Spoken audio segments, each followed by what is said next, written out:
And ఇది 2 days back video అనమాట.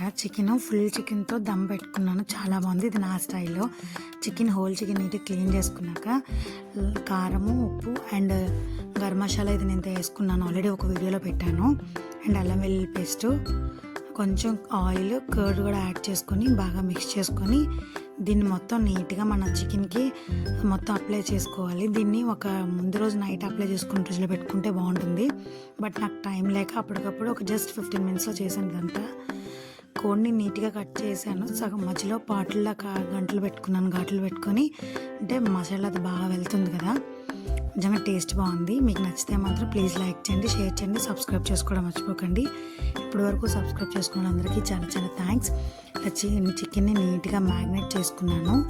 Magnet చేసుకున్న చికెన్ని నేను ఒక ఎక్కువ టైం లేక ఒక 15 minutes ఫ్రిడ్జ్లో పెట్టుకున్నాను. ఫ్రిడ్జ్లో పెట్టుకొని తర్వాత స్టార్ట్ చేశాను బిర్యానీ.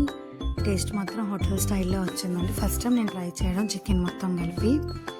ఫస్ట్ బాండి పెట్టుకొని హోల్ గరం మసాలా స్పైసెస్ ఉంటాయి కదా, ఫస్ట్ గీ యాడ్ చేసుకుని తర్వాత ఆయిల్ కూడా యాడ్ చేసుకున్నాను. మన దగ్గర ఉన్న మసాలా సామాన్లు అన్నీ కూడా యాడ్ చేసుకోవాలి. ఒకసారి కానీ మీకు నచ్చితే మాత్రం మీరు కూడా ట్రై చేయండి. మొత్తం స్పైసెస్ అన్నీ యాడ్ చేసుకున్నాను నీట్గా.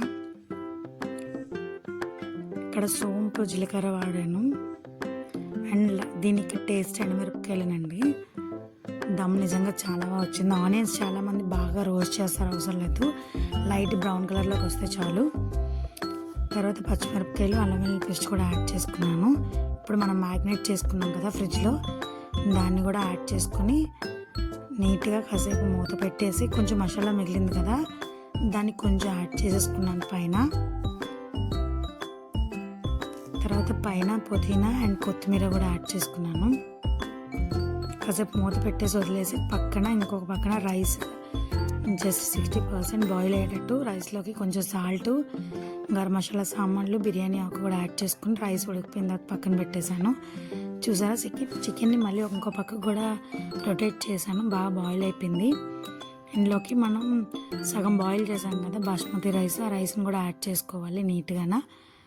తర్వాత మనం మసాలా ఇందాక మిగిలింది కదా కొంచెం, అందులోకి మనం రైస్ బాయిల్ చేసినప్పుడు వాటర్ ఉంటుంది కదా, ఆ వాటర్ని లైట్గా యాడ్ చేసుకున్నాను.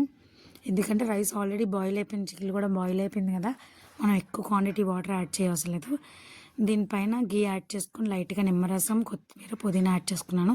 ఇక్కడ కలర్ కోసం ఫుడ్ కలర్ కాదండి, ఇది పసుపు. కొంచెం వాటర్ యాడ్ చేసి పసుపులోని నీళ్ళు యాడ్ చేసి దీనిపైన చల్లాను, కాసేపు దమ్ పెట్టాను. చూడండి టేస్ట్, చికెన్ అయితే నిజంగా చాలా పర్ఫెక్ట్గా బాయిల్ అయ్యిందండి. పీస్ మేము స్పూన్తో కట్ చేస్తేనే కట్ అయిపోతుంది. టేస్ట్ మాత్రం సూపర్. మీరు కూడా ట్రై చేయండి, నచ్చితే. Thank you.